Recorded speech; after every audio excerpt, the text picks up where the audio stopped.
What's going on YouTube? Welcome back to another Fantasy Puck video. It's Chris, and today we're going to be doing something a little bit different. This is not your typical Fantasy Puck content. We're going to do a tier list today, guys. We're about a quarter of the way in, and most teams have played just over or at 20 games. So I kind of wanted to just give you guys an update on where certain centers especially are sitting. We're going to go through this. If you guys enjoy the video and we get good feedback from it in the comments and through like likes and stuff like that, we're going to continue this series on, but we just wanted to see what your guys' opinion are on this video. So definitely leave a comment down below if you enjoyed the video. Basically what I did is I took 25 centermen. It was a mixture of kind of like pre-rank ADP and their current rank. And this is all kind of differentiated because of the fact that like it depends on your league settings. So some centers might be ranked above others. So I just kind of took 25 of the best centers across 3 of my different leagues that have different scoring settings, and I put them all into this video. I also took out the big 4, which is McDavid, Draisaitl, Matthews, McKinnon, and pretty much it's just gonna be centermen. So any of the guys that are like kind of left wing, right wing eligibility, they're going to be included in the winger video. However, there are some players in this video that do have dual eligibility that I've counted as centers, and that's just because primarily they played center. So guys like Pavelski, Stamkos, Giroux, who are all have center, left wing, right wing eligibility, but primarily are playing on the wing right now. They're going to be included in the winger video. So before we get started, guys, be sure that you follow us on Twitter. I'm going to tweet this out right after the video's up. And you guys are able to go and do this. All you got to go is to the tier maker. We'll leave a link for you guys in the description down below if you guys want to do your own, or and if you do your own, guys, be sure that you're tweeting it at us. We want to definitely hear what you guys think. You can also post it in Discord if you guys like, and tag Mike and I and see kind of like what we think of this video. But this is going to be my tier list. And like I said, it will be up on our Twitter as well. So be sure that you're following us on Twitter as well, guys. And as always, we do have premium fantasy hockey features for you guys available in our Patreon. So if you guys are interested in that, definitely check that out. And be sure to sign up for Prize Picks using code PUCK, guys. They will match your initial deposit up to $100. So if you guys are signing up for Prize Picks and that's something that you're interested in, be sure that you're using code PUCK, guys. It really, really helps us out. And like I said, if you guys enjoyed the video, or if you guys have any feedback on this, if you didn't like the style of video, if you did like the style of video, if you want to see more of this content, leave a comment down below. All right, guys, before we get into the tier list, I just want to go over what the tiers are and how I'm kind of going to rate them. League winners are just absolutely ridiculous players that have really high ceilings that have been producing in multiple categories. Like, these are guys that are going to win your league just because of how good they've been or how good they are doing. Elite's going to be a tier below that. So again, you want guys that are like multi-category. But if they're producing at such like an incredible rate, I'm probably going to put them in elite. Good is going to be kind of where like we expected players to be. Like, they've been solid for you guys. There's going to be a lot of guys around here probably that are a point per game, but are missing out on some key categories. Okay is gonna be, you know, like they've been all right. Like they haven't been just a complete bust, but at the same time a little bit underwhelming and a little bit kind of disappointing in that sense. And then bust is just gonna be like this guy's just, you know, like you draft him super high, or you draft him in a certain position expecting him to be this good, and he just has not been anywhere near expected so far. Bo Horvat has been unbelievable so far this season. Like, he's got 17 goals on the year in 23 games, 76 shots too. Like, that's a pretty good shot rate as well. If you guys count faceoffs in your league, this guy's a league winner. This guy's an absolute league winner. He could be a keeper even this year, and I'm going to put him in elite just because he has 17 goals in 23 games. He's obviously overperforming. He's shooting at 22.4%, and his career average is 13.6, so well and above his career average. Moving on, we have Matt Barzal, and Barzal's been a very interesting case for me this year, and I kind of have difficulty putting him in one of the categories, or deciding on which category to put him in. He's got 26 points in 24 games, so he's over a point per game. He's an assist per game player right now, but he also has 12 power play points. And the real downside with Barzal is the fact that his shot volume like isn't great. Like, there are games where he just doesn't get anything. To me, he doesn't hit enough categories, and this is what we talked about. Like, even though he is elite when it comes to assists and elite when it comes to power play points, I'm still gonna put him in the good category. Just because of the fact that he's missing on key things like hits and shot volume. So he's kind of in between that tier of good and elite. If there was a great tier, I would put him there, just because he's great when it comes to assists and great when it comes to power play points. Moving on to Ryan Nugent-Hopkins, kind of the same situation as Barzal, where he is hovering around a point per game. He's got 25 points in 23 games, 56 shots, 18 hits, 12 blocks, and he's got 12 power play points as well. And I know he's left wing eligible as well, which I think absolutely plays a factor if you guys count position. But I think he's been good. I don't think he's been elite. Yes, Patrice Bergeron. This guy just gets better every year somehow. I actually don't understand. Like, he's pretty much a lock for 25 goals every year. He's hovers around a point per game every year. The biggest thing, and we'll see this kind of with other players, has been his health. And his issue's been staying healthy. He did play 73 games last year, which was his highest total in the past, like, last 7 years.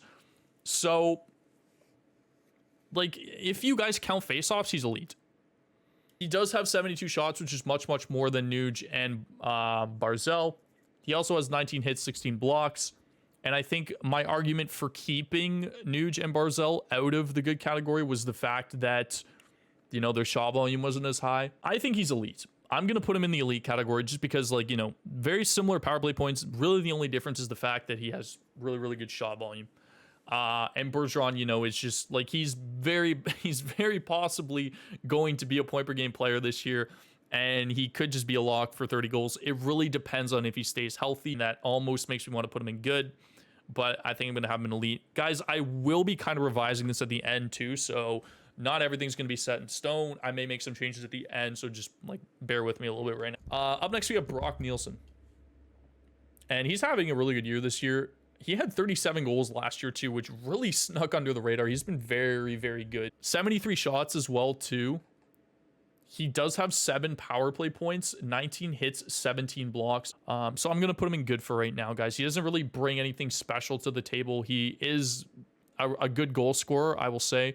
But again, like, he doesn't really hit any category at an elite rate. I might honestly move Burge down. The health issue is really, really a big thing for me. All right, up next is Jack Eichel.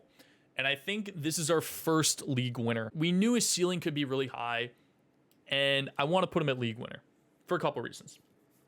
Number one, he's at a point per game right now, which is, like, you know, very similar to everybody else on this list. Where I think Eichel is set apart is his shot rate. He's at 89 shots on the year. And so if he keeps this up, he will get, like, anywhere between 90, 95, 85, anywhere around there. And I think, like, that's league winning for you guys just because of the fact where you guys got him. If you guys got Eichel anywhere outside of the top 2 rounds, he's been an absolute steal for you guys. He's performing as if he should go in the top 2 rounds. Eichel is a league winner just because of his ceiling and just because of his upside. Where I think, you know, a guy like Horvat, who's very much overperforming, even though he's performing at an elite level right now, doesn't have as high a ceiling as Eichel. So if Jack Eichel is a league winner with 89 shots and a point per game, Jack Hughes has to be a league winner because he's got 26 points in 23 games and he's got 100 shots so far this season. The only reason why I could justify maybe putting him in elite and not league winner is the fact that he doesn't do anything in the hits or blocks category. He's got 4 hits, 4 blocks. He's already got 100 shots. He's been unbelievable. His shot rate is incredibly high. He could get like 90 to 100 points. Like, he's a league winner. So I'm putting him a league winner. You guys can fight me on it if you want. On to his other New Jersey counterpart, we have Nico Hischier. 25 points in 22 games, 10 goals, 15 assists. He's only got 5 power play points, which I'm kind of surprised of. Shooting at 14% currently and 71 shots with 12 blocks, 8 hits. I'm going to put Hischier in the elite category for a couple of reasons. He's not scoring quite at the rate that Horvat is, but I'm thinking based off of where you guys got Hischier, like, he's been elite for you guys. And so I'm kind of using ADP as like a little bit of a justification here, but like, if you guys were able to snag Hischier, like, he had 60 points in 70 games last year. If he can be anywhere in that 80 point range, like, that, this is elite for Hischier. Well, last year he only played 70 games. So I'm tempted to throw him in the good category. I think I might do that. It's a very similar style line to Bergeron. So I think I'm going to go with that. Up next, we have Roope Hintz of the Dallas Stars, and he's had a pretty solid season so far. 24 points in 22 games, 8 goals, 16 assists, but he has less shots than Barzal. His shot rate has gone drastically down this year. If we look at his rates, last year's shot rate was 8.9 shots per 60, and he's down to 7.2, which is a career low for him. Rupe just kind of like falls in that category of like he's having a good year with 24 points, but he's not really doing much else. And I don't think his hit totals are enough to justify the fact that like I would put him in the good category. He's been solid, you know, and I think he's kind of in that okay tier for me. I'm moving on to Brayden Point, and Brayden Point is an interesting one because, again, very similar to like Bergeron, a little bit in the sense of like Hischier as well. Like injuries have kind of been a concern for him. I think he would be in the elite tier. Realistically, he's a 90-point player if he stays healthy, right? Like he's shown in the past he can hit 40 goals. He hasn't come anywhere close to that. Like nowhere close. Like he had 28 last year in 66 games, but again, like there's just these injury concerns with me for Brayden Point. I'd probably put him in good actually, just because like his shot rate is slightly higher than Rupe's, but it's not like at the 70 mark. Like he's just over 60 shots. So for me, like Point's been okay. Up next, we have Sebastian Aho of the Carolina Hurricanes. He's got 25 points in 23 games, 16 assists, 9 goals. I think I'm gonna put him in good. Like so far in the past couple of years, he hasn't really missed any hockey due to injuries. So I'm gonna put him in the good category just because like he's very consistent, very much a point per game player. He'll get you like 30 goals. He's pretty much a lock for 30 goals. Speaking of guys with the injury history, Evgeny Malkin, like just been absolutely brutal. The past 2 years, he's had a total of 74 games played. He's got 20 points in 23 games. He's slightly below a point per game average. 72 shots is a good amount, similar to Point. He would be a point per game. He'd be like an 80, 90 point guy if he could stay healthy. But the biggest question mark is, does he stay healthy? If he stays healthy, he could be an elite player. Mika Zibanejad of the New York Rangers is having a great year. 25 points in 24 games with 11 goals, 14 assists. He's also been very, very good on the power play. He's got 12 power play points as well, 101 shots, and 18 hits and 7 blocks. I'm going to have Zib in the elite category. The biggest thing for me that separates Zib from Eichel and Hughes is the ceiling. I think Zib has a very, very, very good floor. I don't feel like he has that ceiling that, like I said, Eichel and Hughes have. Do I think that he could be a league winner this year? Absolutely, 100%. So I guess that kind of like answers my question right there. I wanted to have him at elite just because, like I said, like he's never eclipsed 81 points in his career. Again, what sets these guys apart from everybody else is the fact that they could be 100-point players. I don't know if Zib could be a 100-point player. Where do I have Lindholm on this list? I have him okay. He's got 16 points in 22 games, 6 goals, 10 assists, 5 power play points, 52 shots, but he's okay. Like we expected Calgary to just kind of be a lot better than they are. They haven't been. He lost Johnny Gaudreau and Matty Tkachuk on his line, which is obviously a huge thing. Huberdeau doesn't look like he's adjusting at all this year, but you know, 16 points in 22 games is like, it's all right. Like it's fine. It's just his shot rate is like, let's look. His rate from last year, he had an 8.7. He's dropped to a 7.3 shots per 60 this year. So shot rate's also down. So I think he's okay. Up next, we have Tim Stützle of the Ottawa Senators. He's now playing top line just because Josh Norris has obviously gone down with an injury. He's got 22 points in 22 games with 48 shots, 41 hits. I believe he's also dual eligible, which I think plays again into a factor. And so I'm going to put him in the good category. Tim's been solid. He's, you know, picked up right where he left off at the beginning of last year, being a point per game player. And, you know, like it really the big upside for him is the fact that he hits as well. Shot rate's kind of low, so that's why I kind of have him in good. He's been solid and can't really complain about him. Nick Suzuki of the Montreal Canadiens. I think I'm going to throw him in okay. I think I'm going to put him above Lindholm. He has 24 points in 22 games, so he's been at a point per game. He's got 12 goals, 12 assists, 4 power play goals and 2 power play assists, so 6 total power play points. His shot rate's kind of low at 47, and he doesn't really hit. He's only got 10, and he doesn't really block. He's only got 11. I think Suzuki's just been all right this year. He's been at a point per game. He can't really complain, but at the same time, it's like he doesn't really do much in any other category. All right, up next, we have John Tavares of the Toronto Maple Leafs, and Tavares has come out of the gate really, really hot. 26 points in 25 games, 12 goals, 14 assists. He's been scoring a bunch. 84 shots on the year with a total of 14 power play points, which is really like the key factor here. and 34 hits. So I think I'm going to put Tavares in the elite category. So he has kind of the same level consistency as, say, Aho does, for example, but he brings more to the table in terms of his shot volume, goals, assists, power play points as well too. That's a big one. He's got 14 power play points on the year. So yeah, I think they're pretty close, but I think I give the edge to Zib there. But Tavares is definitely in the elite category for me this year. Up next, one of the more underwhelming players of this year, Alexander Barkov. And I say that just because of, you know, his history. He only played 67 games last year, but he had 88 points and 39 goals, which is, you know, like, we expected something big out of Barkov this year. But Barkov has 18 points in 19 games so far. He's been out with the past couple games with an illness. He's got 13 assists, only 5 goals, but he's shooting the puck. Like, he's got 74 shots on the year. I think I'm still going to put him in good just because of his shot rate. It's very underwhelming. I put him kind of at the bottom of good just because of his point totals. But, you know, like, he deserves to be in the good category for me. Tage Thompson. If you guys have been following the channel, I was a big advocate of I'm going to say passing on Tage Thompson this year. 38 goals in 78 games was a massive jump. He went from being a career like 6% shooter to being a 15% shooter. He's got 29 points in 23 games, 14 goals, 15 assists, 104 shots. He's got 10 power play points. I really want to put him in elite. He could honestly be a league winner depending on where you got him.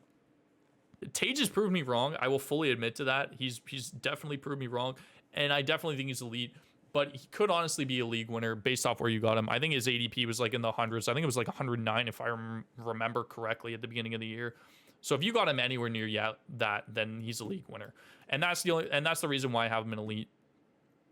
He might even, I think I'm going to put him above Horvat. Logan Couture of the San Jose Sharks is actually having a really good year. 23 points in 26 games so far this season, 58 shots, 46 hits, which I believe is the highest hit total. I think Tim was at 42. Do I think Rupe and Point? Yeah, I'm going to put him in okay. I can't really justify putting him above Point and Rupe. I think they definitely have higher ceilings. Like I said, I might move Point to good or I might move Rupe to good. We'll see. I'm going to make adjustments at the end, but I think so far he's been okay.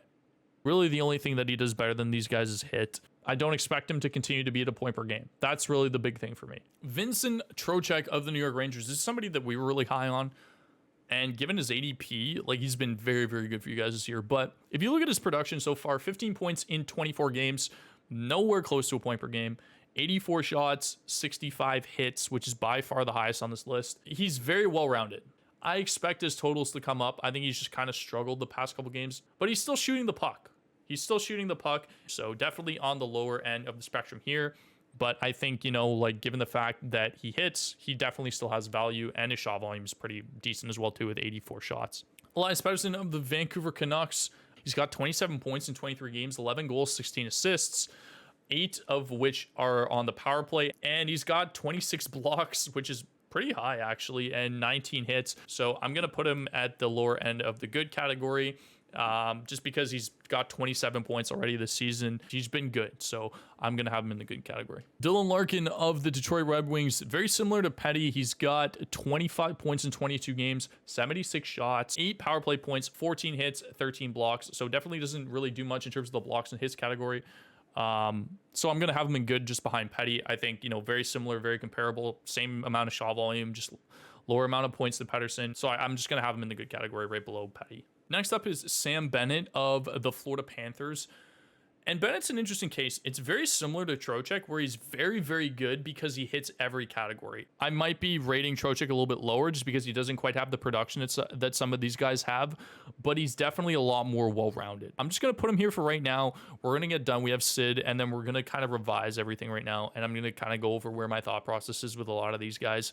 Sidney Crosby is an absolute league winner. He just produces at such a high rate. He has 31 points, well and above everybody on this list in terms of his point production. 12 goals, 19 assists, and like 62 shots is like not quite where Eichel and Hughes are, because they're well and above it, like 100, but his production is just so good outside of that. and he's got 29 hits, which is honestly like very surprising as well too. So Crosby's absolutely a league winner right now just because of how high his production's been. I feel like I'm rating Trocheck and Bennett a little bit lower just because their production isn't up to par, but we're just gonna go through it and see if I want to change anything, and then I'll let you guys know what I change.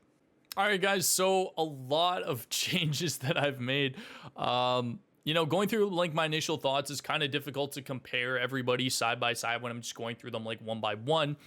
So I did make a couple changes. Let's go over them. So I added Tage Thompson and Mika Zibanejad to league winners. I kind of just figured, like, based off of their ADP and where you guys got them, and the rate that they're performing right now, like, they're just some of the best players in the league right now in terms of like shot volume or point production. So I put them into league winners. What I also did is I also moved Pettersson up to elite and Hischier up to elite. I just feel like, you know, based off of their production and the fact that they have other good category coverage alongside, you know, like power play points and shot volume, like they're in the elite aspect of the league right now. Same thing with like if you look at Aho, like he's just above a point per game right now. He's got 25 points in 23 games, but he only has 64 shots. And if you compare that to guys like Hischier, who has 71 shots, and Pettersson, who has 76, like I think that kind of separates them from where Aho is. I also really bumped up Trocheck, and a lot of that is because like his shot volume is so high. I didn't realize it was that high. It's actually 8th amongst centermen. It's same amount as John Tavares at 84 and slightly behind Jack Eichel, but it's like well and above guys like Pettersson, for example, as well as his hits too. Like, even though he only has 15 points in 24 games, he brings so much value in the hits and shots category that I had to bump him up to at least good. Barzal, for example, is another good one. He's just like an absolute machine when it comes to power play points and assists. So that's why I kind of bumped him up a little bit, but he really falls off in things like shots and hits, especially too, like in blocks. So I think like that gives him the edge over a lot of these guys just because he's at such a high rate when it comes to assists. Like he has more assists than McDavid, right? Like he leads the league in assists right now. And in terms of power play points, like he's tied for third, or tied for fourth, excuse me, essentially. So I had to bump him up a little bit as well too. Larkin, I think, sits in that spot. I think you could, like him, Bergeron, Barkov, I think are all kind of in the same category. Nuge is there just because of like, he doesn't have that high of a ceiling. He's around a point per game average, you know. He's just an elite player when it comes to power play points. But this is my tier list, guys, so let me know in the comments down below what you guys thought of the video. Do you like the style of video? Do you want to see more of this style of video? I just kind of want to get like a feel for that. If it's worth doing, I will continue to do it. Guys, that's going to do for this video. Thank you so much for watching. Hopefully you enjoyed. Like I said, let me know the feedback down below what you guys think of the video, and I will see you guys in the next video. Have yourselves a fantastic rest of your day.